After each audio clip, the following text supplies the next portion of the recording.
하나님께서 이 시간 우리에게 주시는 말씀입니다. 신약성경 로마서 8장 말씀 31절에서 39절까지 우리 같이 읽겠습니다.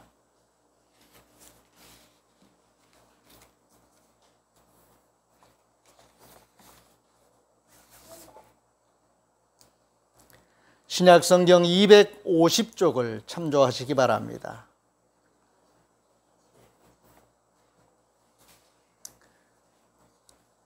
로마서 8장 31절부터 같이 읽습니다. 먼저 주신 말씀에 감사하겠습니다. 주님 감사합니다.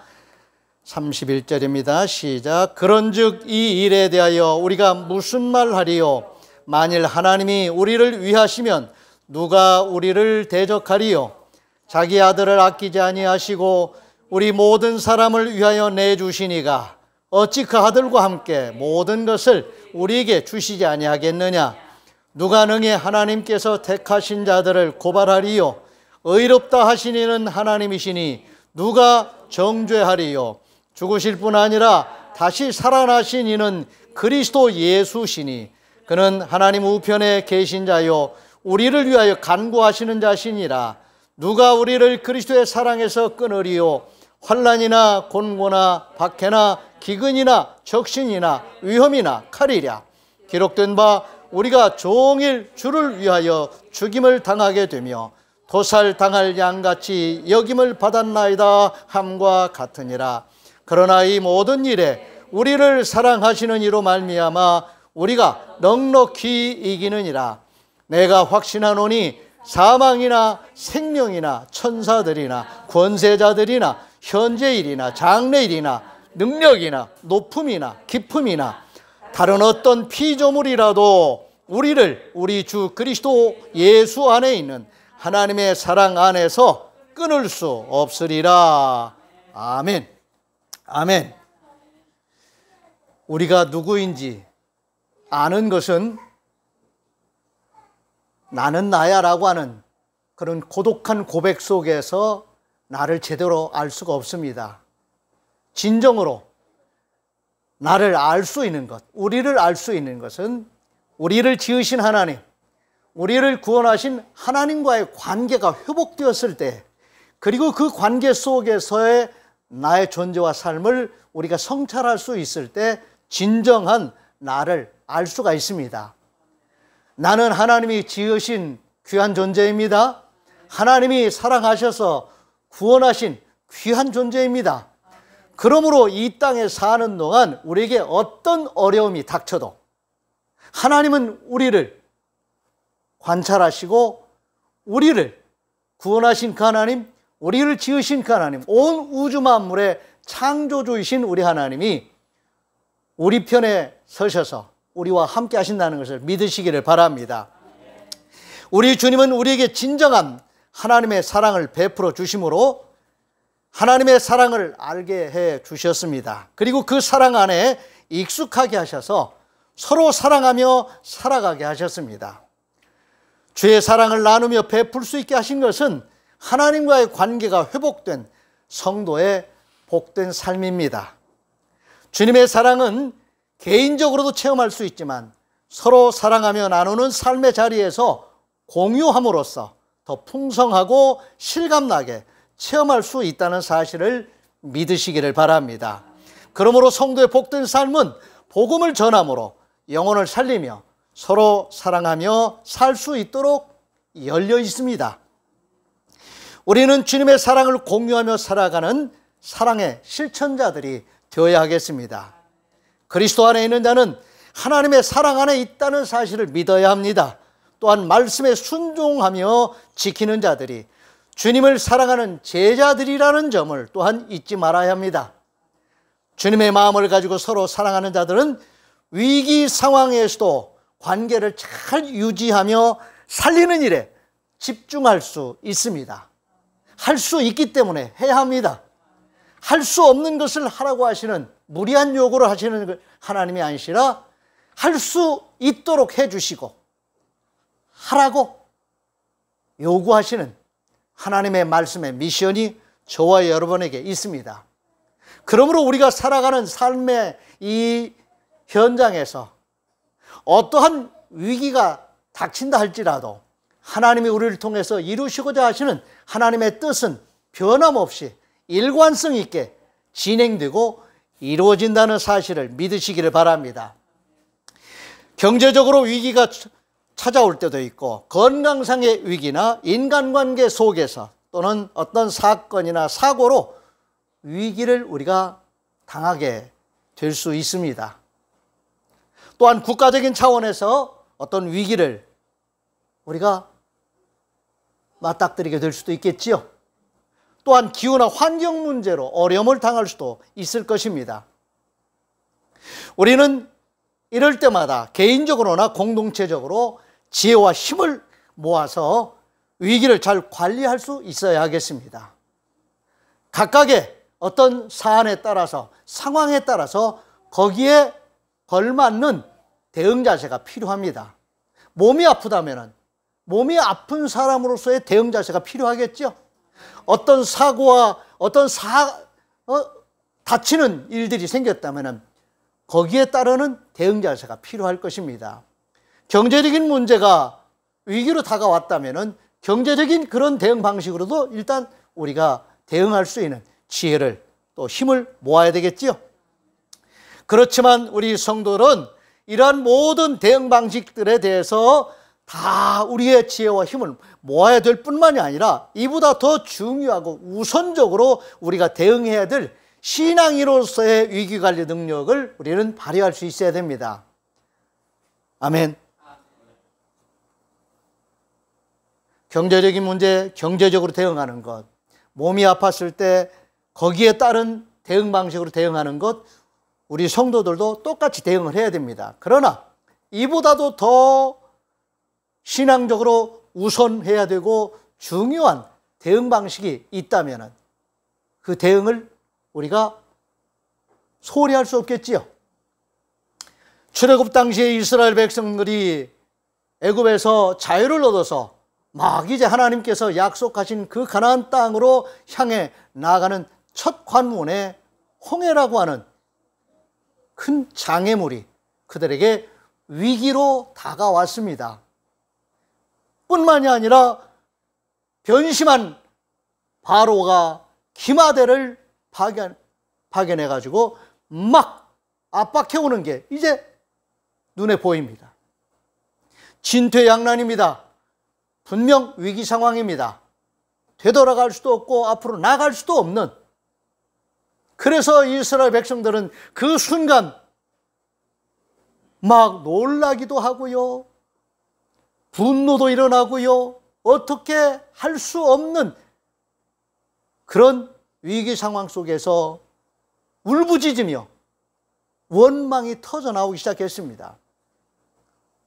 우선 눈에 보이는 모세를 향해서 우리를 여기서 죽이려고, 우리를 이 고생시키면서 여기까지 끌고 왔느냐 하면서 원망하고 있을 때에 하나님은 모세에게 왜 여기서 머뭇거리고 있느냐, 왜 울부짖고 있느냐, 너희는 가만히 있어 하나님이 하시는 일을 보라고. 하나님께서 모세를 통해서 이스라엘 백성들에게 여전히 살아계셔서 역사하시는 하나님이심을 드러내셨습니다. 사람에게는 위기일지 모르지만 하나님이 우리와 함께 하시면 그 위기는 위기인 동시에 기회이기도 합니다. 그러므로 우리는 하나님이 우리를 택하여 부르신 그 부르심에 우리의 이 마음의 눈을 집중할 수 있어야 됩니다. 성도의 위기관리 능력의 첫 번째는 우리를 택하여 부르신 하나님의 뜻 앞에서 우리의 생각과 우리의 마음을 집중해서 하나님이 원하시는 것이 무엇인가, 하나님이 우리를 택하여 부르신 뜻이 어디에 있는가에 집중하면서 그 뜻에 나를 맞추고 하나님과 함께 동행할 수 있도록, 따를 수 있도록 깨어 기도하는 것입니다. 그것은 살아계셔서 역사하시는 성삼위 하나님을 체험하기 위해서 기도하며 말씀에 순종하고 의지하는 일입니다. 기도한다고 하는 것은 정죄된 모습이 아닙니다. 기도하는 것은 무기력한 모습이 결코 아닙니다. 성도의 기도는 하나님의 말씀을 받은 자로서 그 말씀을 이루어 가시는 하나님과 함께 마음을 같이 하고 행동을 같이 하는 움직이는 모습입니다. 적극적이고 능동적인 성도의 태도인 것입니다. 그러므로 기도나 해달라고 한다든지 기도한다고 하는 것이 정적인 모습이라고 생각하는 것은 잘못일 수 있습니다.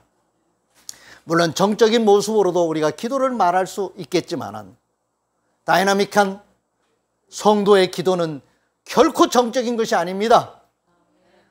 어찌할 수 없어서 손 놓고 맥을 놓고 멍하니 바라보고 있는 그런 허탈한 모습이 결코 아닙니다. 위기 상황이라고 하는 그런 상황 속에서도 우리를 택하여 부르신 하나님의 뜻은 분명합니다. 아멘. 로마의 기마대가 추격해 온다 할지라도 하나님은 택하신 백성들의 나아갈 길을 열어주시는 분이십니다. 지금 내 눈에 안 보여도 하나님의 뜻이 있고 하나님의 계획이 있습니다. 그 길이 내 눈에 안 보인다고 없다고 말하는데 너무 성급하게 앞서지 마시고 불안해하거나 두려워하지 마시기 바랍니다. 로마서 8장 31절입니다. 그런즉 이 일에 대하여 우리가 무슨 말하리요? 만일 하나님이 우리를 위하시면 누가 우리를 대적하리요? 아멘. 위기의 순간에 꼭 필요한 도구는 믿음과 기도라는 사실을 인정하시기 바랍니다. 믿음과 기도는 눈에 보이는 것이 아닙니다. 물질적인 것도 아닙니다. 그런데 강력한 도구이고 무기인 것입니다. 믿음과 기도는 우리의 것이 아닙니다. 내 것이 아니에요. 하나님이 우리에게 주신 도구입니다. 믿음은 내가 믿어주는 것이 아닙니다. 하나님이 주신 말씀을 하나님이 하시겠다고 하시는 그 일에 대하여 믿어지는 것입니다.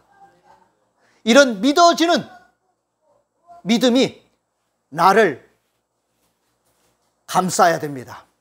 내 생각과 내 말과 행동을 하나님이 주시는 말씀이 믿어지는 그 믿음으로 훈련되어야 됩니다. 익숙해져야 됩니다.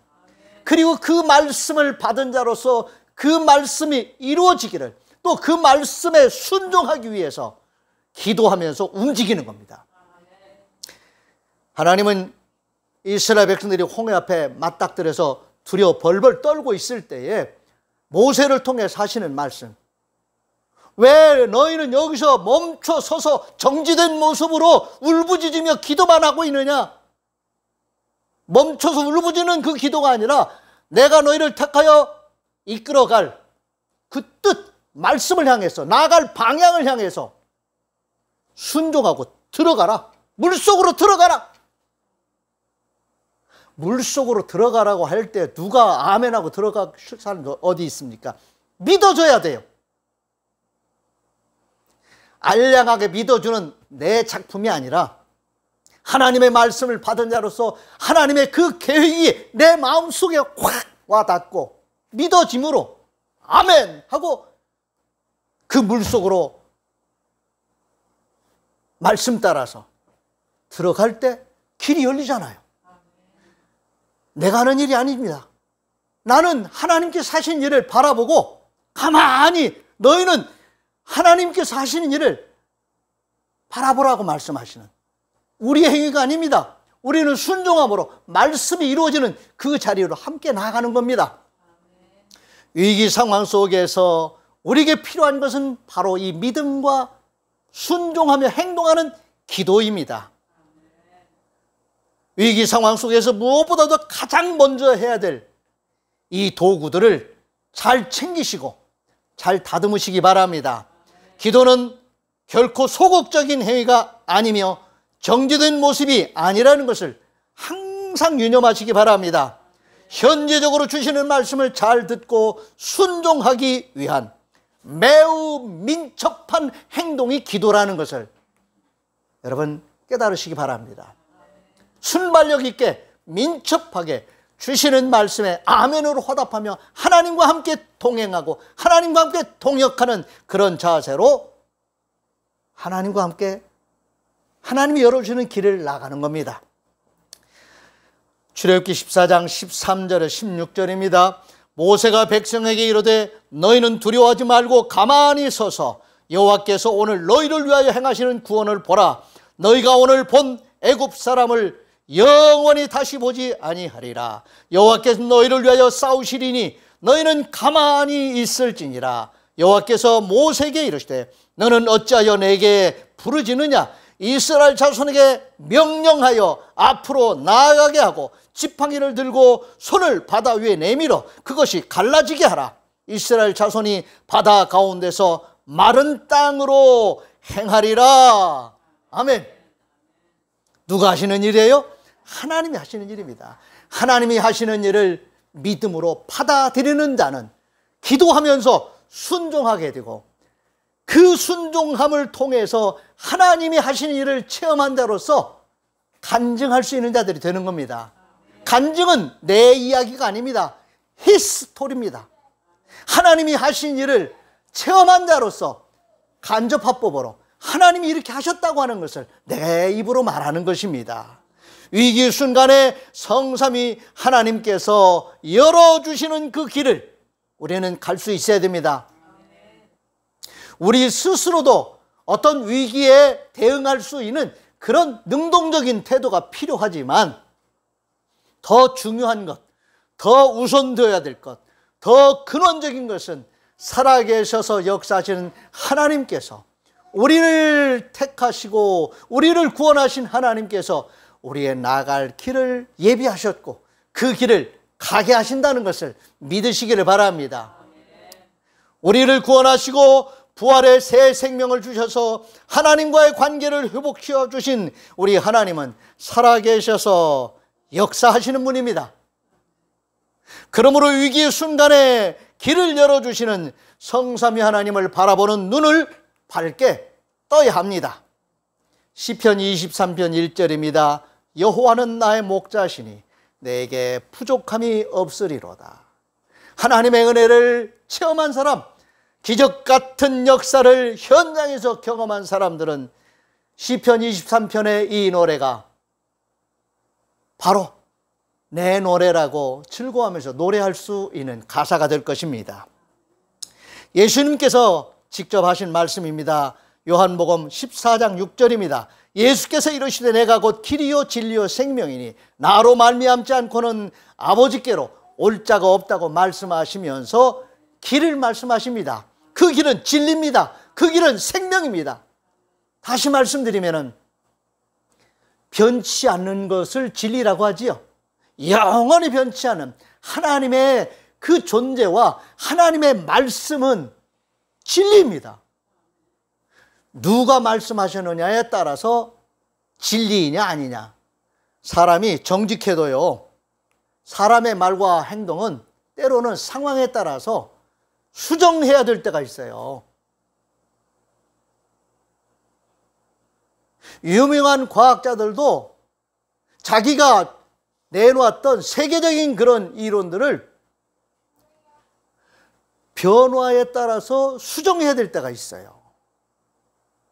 정직하고 용기 있는 그런 사람들은 내가 이 점에 있어서 과거에는 이런 오류가 있었다고 인정하고 바꿔나갑니다. 그런데 하나님은 그런 분이 아니에요. 미안하다. 그때는 내가 몰랐어. 그때는 상황이 이렇지 않아서 내가 이렇게 말을 했는데 하나님이 결국 그런 분이 아니에요. 믿으시기를 바랍니다. 우리는 상황에 따라서 말과 행동이 달라질 수밖에 없는 피조물들이고 부분적으로밖에 말할 수 없는 자들입니다. 전체가 뭔지도 몰라요. 내일 일을 몰라요. 그런데 우리 하나님은 부분적으로만 아시는 분이 아닙니다. 전체를 아시는 분입니다. 우리는 전체를 말하는 일에 낯설어합니다. 말할 수도 없습니다. 그런데 우리 하나님은 모든 것의 완성자이십니다. 온전하게 이루어 가신 분이십니다. 그렇기 때문에 상황에 따라서 이랬다 저랬다 하는 변화가 일어나지 않는 분입니다. 우리의 변화에 민감하게 반응하시면서 대응해 주시지만은 하나님 자신은 이랬다 저랬다 하시는 분이 결코 아닙니다. 그래서 주님은 진리이심을 우리는 믿습니다. 그리고 그분이 우리에게 나아갈 길을 열어주시는데 이 길이 생명의 길입니다. 사는 길이라는 말입니다. 홍해로 들어가라고 말씀하시는 하나님의 말씀은 물에 수장시키시려고 들어가라고 하신 것이 결코 아닙니다. 말씀에 순종해서 물속으로 들어간 자들은 그 길이 사는 길이지만 이스라엘 백성들을 취급해오는 애굽의 기마대들에게는 하나님께서 허락하지 않으신 분입니다. 똑같이 물속에 난 그 길을 들어섰지만 하나님께서는 상황을 동전 양면과 같이 서로 다른 방향으로 그 상황을 달리 드러내셨습니다. 오늘 우리는 아무리 심각한 위기 상황 속이라고 할지라도 우리를 지으신 하나님, 우리를 구원하신 하나님께서 우리에게 주시는 말씀의 방향을 따라서 나아가는 그 길을 놓치면 안 됩니다. 불이 난 상황 속에서는 먼저 불에 타 죽는 것이 아니라 그 연기가 단순한 연기가 아니지요. 불이 난 화재 현장에서 나오는 그 매연은 독소입니다. 독가스예요. 그래서 먼저 그 호흡에 장애를 일으키고 쓰러지는 거지요. 그 다음에 이게 자기 몸이 아니니까 그냥 그 다음에 불에 타 죽는 거지요. 오늘 우리는 하나님께서 우리에게 주시는 말씀으로 호흡할 수 있어야 됩니다. 성령께서 우리에게 주시는 그 지혜로 우리의 생각의 호흡을 멈추지 않아야 됩니다. 로마서 8장 26절에 28절입니다. 이와 같이 성령도 우리의 연약함을 도우시나니 우리는 마땅히 기도할 바를 알지 못하나 오직 성령이 말할 수 없는 탄식으로 우리를 위하여 친히 간구하시느니라. 마음을 살피시는 이가 성령의 생각을 아시나니 이는 성령이 하나님의 뜻대로 성도를 위하여 간구하심이니라. 우리가 알거니와 하나님을 사랑하는 자 곧 그의 뜻대로 부르심을 입은 자들에게는 모든 것이 합력하여 선을 이루느니라. 아멘. 모든 것이 합력한다고 하는 이 말씀을 다양한 모습으로 우리가 해석하며 이해에 접근할 수 있을 것입니다. 어우러질 수 없는 그 상황, 위기 상황 속에서 흙과 백 같은 이런 상황이 우리 앞에 탁 맞닥뜨릴 때 하나님께서는 말씀에 순종하는 자들에게 그 모든 것들을 이렇게 순하게 다스려 주신다는 말씀 아니겠습니까? 우리가 살 수 있는, 숨 쉴 수 있는, 자유롭게 하나님의 뜻을 따라서 살아갈 수 있는 성도의 복된 삶을, 거룩한 삶을 살 수 있도록 우리를 자유케 해 주시는, 우리의 삶의 지평을 열어갈 수 있는 그런 환경으로 우리의 환경을 회복시켜 주신다는 말씀으로 이해할 수도 있습니다. 하나님을 사랑하는 자 곧 그 뜻대로 부르심을 입은 자들, 그의 뜻대로 부르심을 입었다고 하는 것은 하나님의 말씀의 뜻 가운데 믿음으로 기도하며 순종하며 따르는 성도들의 삶에 대해서 하나님께서 이렇게 책임적인 말씀을 주신 것입니다. 책임적인 말씀을 주셨다는 것은 책임적인 행동을 하신다는 말씀이지요. 그게 믿어지는 겁니다. 내가 믿어주는 것 아닙니다. 우리가 믿는 믿음은 내가 믿어주는 것 정도는 마중물 정도밖에 안 돼요. 그런데 그로 인해서 믿어지는 역사가, 이게 은혜예요.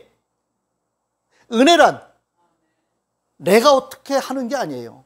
내가 한 거에 대한 보답 정도가 아니에요.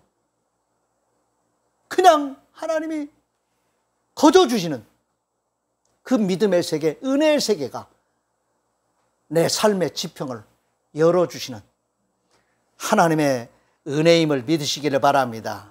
좋을 때만 나타나는 현상은 결코 아닙니다. 위기 상황 속에서도 하나님의 은혜는 부요하시다는 것을 믿으시기를 바랍니다. 말씀에 순종하는 자는 위기에서 벗어날 수 있다는 이 사실, 말씀에 순종하는 자들이란 하나님이 길을 열어주셨을 때 그 길을 따르는 거지요.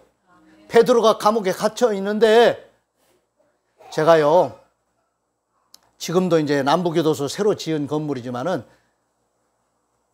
그래서 그 보안 시스템이 굉장히 강력합니다. 한 20년 넘게 이제 이 교도소 사역을, 교정 사역을 하다 보니까, 전에는 뭐냐, 처음에 영등포 교도소를 제가 들어가는데, 이렇게 이제 저 사무실 들렀다가 이렇게 거쳐 들어가면서도 들어가는 철창문이 7개를 통과해요. 그래도 그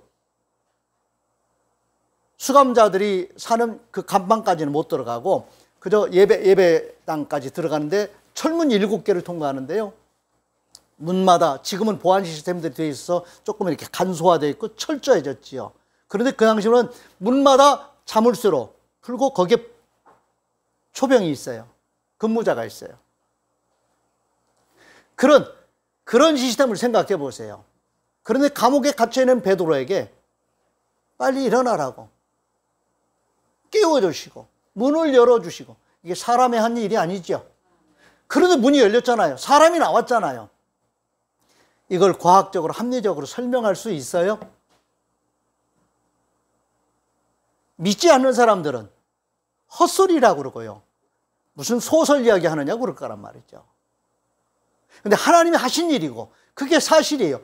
믿음의 형제들도 헛소리 하지 말라고. 지금 베드로 감옥에 갇혀있는 뻔한데 베드로가 지금 문 열어달라고 녹화하는 소리도 인정하지 않는, 믿음이 있다고 하는 사람들도 안 믿어지는, 믿어주는 것 아닙니다. 믿어지는 것이어야 됩니다.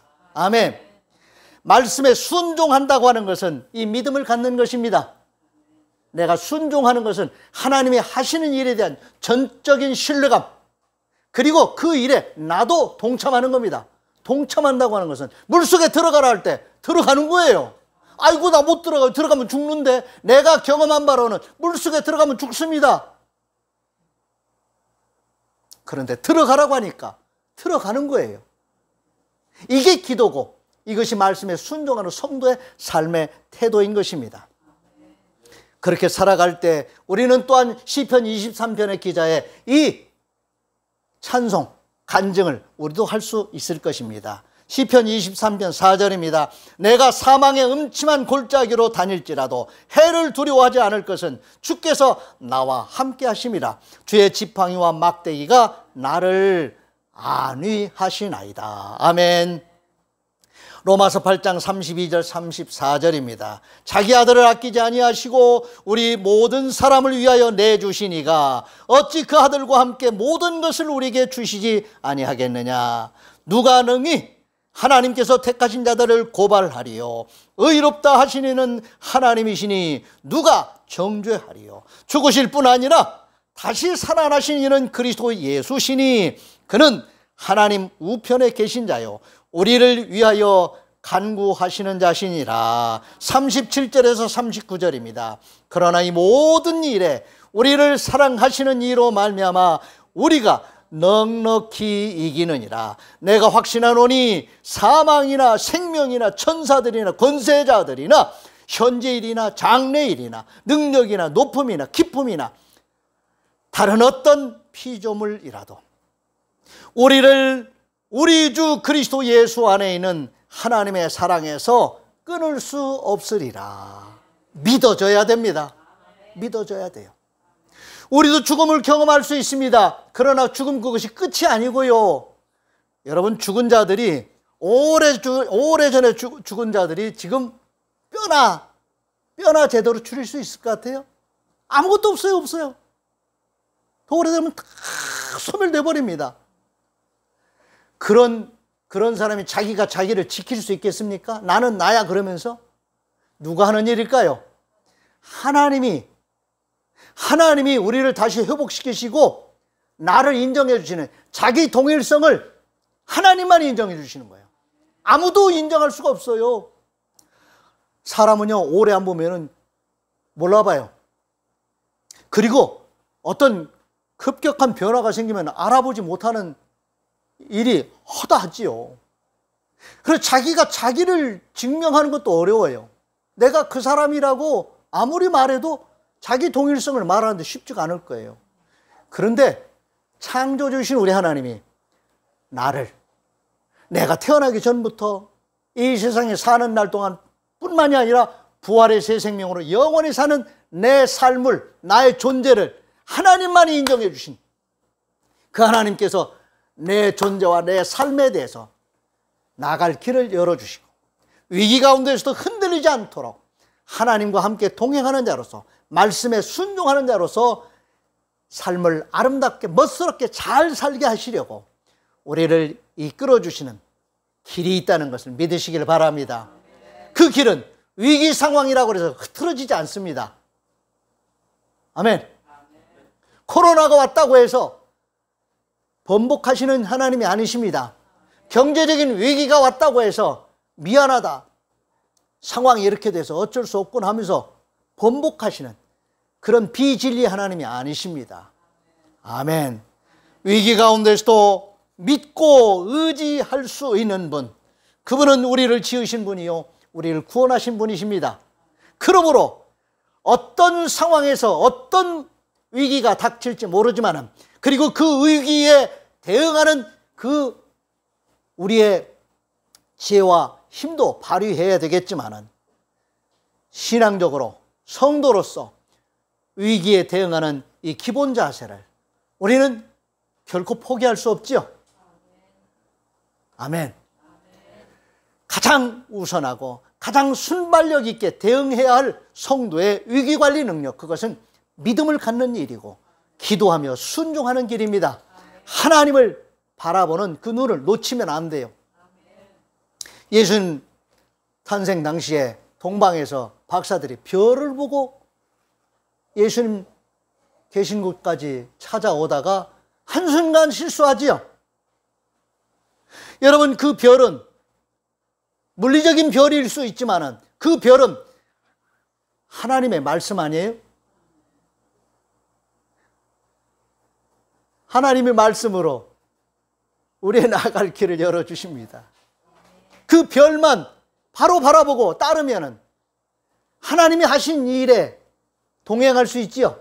하나님이 하신 일을 목격할 수 있지요. 오늘 이 말씀 놓치지 마시기 바랍니다. 기도할 때 성령께서 깨닫게 해주시는 하나님의 사인이 있을 수 있어요. 말씀으로 주시는 그 말씀, 내게 주시는 현재적인 하나님의 음성으로 드릴 때 순종하는 겁니다. 거기에 길이 있고 그것이 바로 답입니다.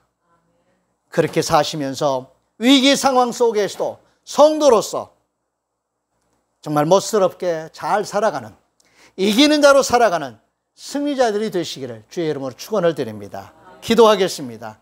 참 좋으신 아버지 하나님, 우리는 위기라고 말하는 그런 상황에 맞닥뜨릴 때가 참 많지만 그럴 때마다 우리는 새로운 기회에 하나님의 임재와 섭리, 하나님이 우리를 택하여 부르신 거룩하신 뜻 앞에서 하나님의 새로운 그 기적 같은 일들을 경험하고 체험하게 해 주시는 것을 믿고 감사드립니다. 하나님이 하시는 모든 일은 기적임을 믿습니다. 주님, 하나님이 하시는 일들이 믿어지는 이 은혜를 우리에게 주셨사오니 흔들리지 않게 해주시옵시고, 주님만 끝까지 바라보는 동방의 박사들이 별을 놓치는 자신들의 생각에 그만 장애를 일으켜 별을 바라보는 그런 신앙적인 태도를 소홀히 하는 그 순간 큰 과오를 저질렀던 것을 저희들이 반복하지 않게 해주시옵시고, 끝까지 하나님의 말씀만 바라보고 성령의 인도하심만 의지하면서 위기를 잘 이겨낼 수 있는, 또한 위기 상황 속에 있는 자들을 도울 수 있는 거룩한 백성들 되게 해 주옵소서. 이 모든 말씀 우리 주님 예수 그리스도의 이름으로 축복하며 기도하옵나이다. 아멘. 다 같이 568장 일어나셔서 우리 찬송하시겠습니다.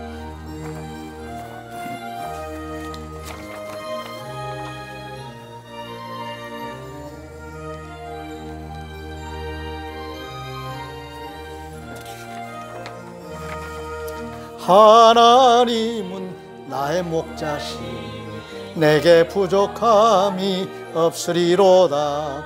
나로 하여금 푸른 풀밭에 눕게 하시며 잔잔한 물가로 인도하여 주시네. 내 영혼을 구원하시오니 내게 감사함이 넘치나이다. 나로 하여금 모든 고난을 참게 하시며 하늘의 평안을 입게 하여 주시네. 하나님이 함께 하시오니 내게 두려움이 없으리로다. 나로 하여금 땅에 살아도 진리 안에서 이기고 이기게 항상 능력 주시네. 여호와는 내게 복을 주시고 너를 지키시기를 원하며 여호와는 그의 얼굴을 내게 비추사 은혜 베푸시기를 원하며 여호와는 그 얼굴을 내게로 향하여 드사 평강 주시기를 원하노라. 아멘. 아멘.